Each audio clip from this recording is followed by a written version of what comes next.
नमस्कार मंडळी, मी योगेश प्रभू आपल्या सगळ्यांचं स्वागत करतो एका नवीन व्हिडिओमध्ये. आणि आज आहे 28 जुलै, उद्या आहे 29, म्हणजेच श्रावणातला पहिला सण जो आहे नागपंचमी. आणि त्यासाठीच आम्ही नागोबा घेण्यासाठी बाजारात जात आहोत. मी आणि आई दोघे पण आता जातो आहे. आणि उद्यासाठी जे लाह्या वगैरे आहेत त्या पण आणायच्या आहेत. आणि जो श्रावणातला पहिला सण आहे ना, तो आपल्याला साजरा करायचा आहे. तर चला व्हिडिओला सुरुवात करूया. तर मंडळी, जेव्हा पहिला पाऊस पडलेला ना, तेव्हा मी इथे काकडीची, भेंडीची बिया घातलेल्या रुजत. तर त्यामध्ये बघा एक काकडी लागली आहे. याआधी पण एक काकडी लागलेली, ती आम्ही खाल्ली.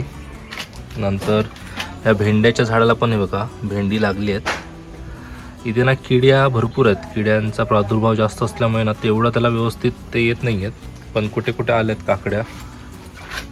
हे बघा इथे पण एक काकडी आहे, 2-3 काकड्या आल्यात. भेंडी आहेत, अजून पण लावलेली झाडं, पण ती काय वर नाही आली. बाकीची तर आहेत. हळदीची पानं पण आहेत काही काही ठिकाणी. कारल्याचं आहे वेल. आणि इथे ना मी एक पपईचं झाड लावलेलं. तर हे बघा त्याला किती पपई धरले आहेत. ह्यातला एक पपई काढला आहे. तो तर पिकल्यानंतर तुम्हाला आम्ही सांगतो ती चव कशी होती ती. पण चांगलेच पपई या झाडाला लागलेत. आणि हे फळ पण थोडं वेगळं आहे, मोठं दिसतं आहे. तर बघूया आता चव कशी असते ती.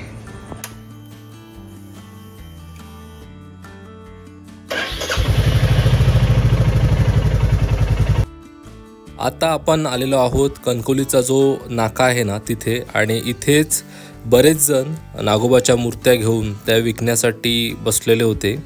तिथल्याच एकाकडे आम्ही ही छोटीशी नागोबाची मूर्ती घेतली.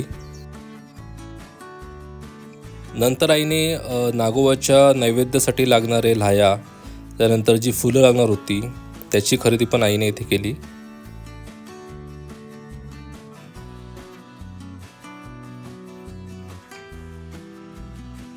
आताच बाजारातनं मी जाऊन आलो. आई आणि आम्ही बाजारात गेलेलो. नागोबाची मूर्ती घेतली, फुलं घेतली. आणि आई आता कसं असतं की कणकवलीमध्ये मंगळवारचा बाजार असतो. आणि मंगळवारचा बाजार असल्यामुळे भाजीवाले जे असतात ना, ते सोमवारी संध्याकाळीच येऊन आपली दुकानं सगळी लावतात. तर सोमवारी संध्याकाळी एकदम ताजी भाजी आपल्याला कणकवलीच्या बाजारपेठेत मिळते. तर आई आता ती भाजी घेणार आणि नंतर मग घरी येईल. आणि आता उद्या आपण नागपंचमी कशी साजरी करतो ते तुम्हाला मी दाखवतो. शुभप्रभात मंडळी. तर आज आहे 29 जुलै आणि आज आहे श्रावणातला पहिला सण जो आहे नागपंचमी. आणि काल तुम्हाला दाखवलं मी की आम्ही बाजारात जाऊन नागोबा आणि बाकीचं जे काय सामान आहे ते घेऊन आलो. तर तुम्हा सर्वांना नागपंचमीच्या हार्दिक शुभेच्छा. आणि आतापासूनच श्रावणातले जे सण आहेत ना ते चालू होतात. तर आता माझं सगळं आवरलं आहे, आंघोळ वगैरे झाली आहे, ऑफिसचं काम पण चालू झालं आहे. तर आता जाऊन मी नागोबाची पूजा वगैरे करणार. आणि नंतर पुढे त्याच्या नैवेद्यासाठी आई काय बनवते ना ते तुम्हाला मी दाखवणार आहे.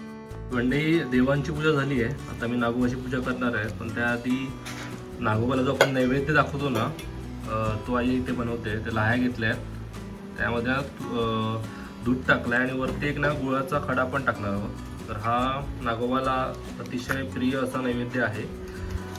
तर आता आपण नागोबाची पूजा करून घेऊया.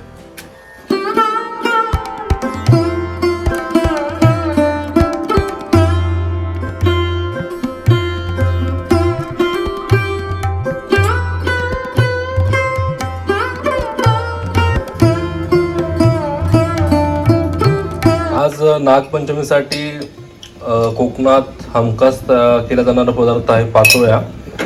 तर याचा इन डिटेल व्हिडिओ आपण योगेश परब रेसिपीज या चॅनलवर टाकला आहे. पण आज पण आई बनवते आहे नागपंचमीसाठी पातोळ्या. त्यासाठी पहिला ती चून बनवून घेणार आहे आई. आणि त्यासाठी आईने किती घेतलं आहे खोबरं आहे? 3 पेले आणि हे 1.5 पेले. आपल्या आवडीप्रमाणे घालायचं, म्हणजे गोड कसं होते आम्हाला मिळून. हे नंतर खसखस पहिला आधी तूप टाकलंय कढईत, त्यात खसखस आई जरा भाजून घेते.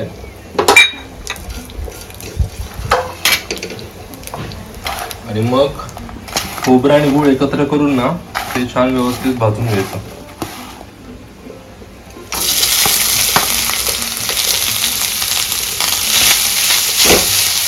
तर हे आता तून करून घेते. तून करून झालं ना की मग तुम्हाला आम्ही दाखवतो कसे पातोळ्या बनवतात. आणि पातोळ्यांसाठी हळदीची पानं लागतं, ती पण आई घेऊन आली हळदीची पानं.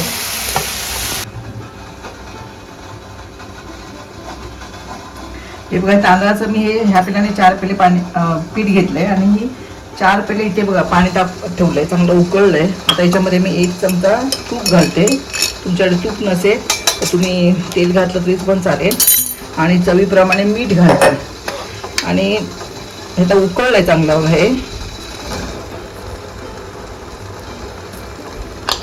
आता लगेचच ना याच्यामध्ये पीठ घालणार आहे.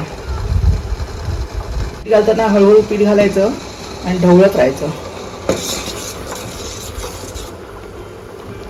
अशा प्रकारे आपण हे पीठ ना भाजून घ्यायचं आणि नंतर आहे ते मळून घ्यायचं व्यवस्थित. तर पातोळ्या करायला सुरुवात करते त्याआधी हे पीठ बघा एकदम मऊ असं आईने मळून घेतलंय आणि त्याचे ना गोळे पण बनवून घेतलेत.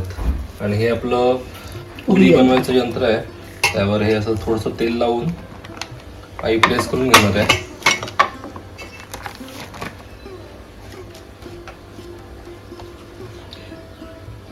याचं पान घ्यायचं आणि त्याच्यावर हे बघा याचं पातळ ठेवायचं आणि आतमध्ये आपलं जे आपण खोबऱ्याचं बनलेलं चून आहे ना ते असं घालायचं. थोडंसं एका बाजूला एका साईडला घालायचं आणि हे असं दोन्ही ही टोकं आहेत ना ही बंद करून घ्यायची, नाही तर मग ते उघडलं ना की उघडतं, म्हणून चांगलं हे बंद करून घ्यायचं असं. हे बघा ही पानं जरा ही मी विकत आणली नाहीत, ही आमच्या बागेतलीच आहेत, त्यामुळे छोटी आहेत ती पानं. हे बघा उभे पण करतात ना असे उभा फोल्ड. हा उभाच आहे पोड आडवे. हां आडवे पण करतात. हे बघा हे असे करून घेऊन जसं हळदीची पानं छोटीच पानं आहे ती खाली लावली आहे त्याच्यावर असं ठेवायचं आणि हे उकडून घ्यायची. तर आपण करून घेऊया 15-20 मिनिटं, म्हणजे 20 मिनिटं, कारण हे पीठ पण चांगलं वाफवलेलंच आहे ना, त्यामुळे जास्त का वापरायची गरज नाही. 15 मिनिटं चांगली वाफवून घेतली की ते तयार होतील. आता इथे मी टोपामध्ये ना पाणी गरम करत ठेवलंय आणि त्याच्यावरती चाळण ठेवणार आहे आणि 15-20 मिनिटं आपण ती वाफवून घ्यायची. याचा in detail video Yogesh Parab recipes या चॅनलवर आहे, तिकडे जाऊन तुम्ही बघा. इथे आपण तुम्हाला एक धावता आज काय काय करणार आहे नागपंचमी निमित्त ते दाखवतोय. तर आई आता करून घेईल. जेव्हा आपण नागोबाला नैवेद्य दाखवणार ना तेव्हा मग तुम्हाला मी दाखवतो. तर मंडळी देवाला आणि नागोबाला पातोळ्यांचा नैवेद्य दाखवून झालाय. मंडळी आज जेवणात बघा काय काय आहे. एकतर ह्या आजच्या स्पेशल पातोळ्या, वरण भात, तर भाकरी आहे, चवीची उसळ आहे. आपण पातोळ्या खाऊन बघूया. तर मंडळी पातोळी जी आहे ना जबरदस्त झाली आहे, चवीला मस्तच लागते. आणि ह्याचा जो हळदीचा जो फ्लेवर असतो ना तो ह्याच्या पूर्णपणे उतरला आहे आणि चून पण अगदी व्यवस्थित जितकं गोड हवं तितकंच झालं आहे चवीला. खरंच मस्त. तर मित्रांनो कसा वाटला आजचा व्हिडिओ हे आम्हाला कमेंट करून नक्की सांगा. व्हिडिओ आवडला तर व्हिडिओला नक्की लाईक करा आणि चॅनलला सबस्क्राईब करायला विसरू नका.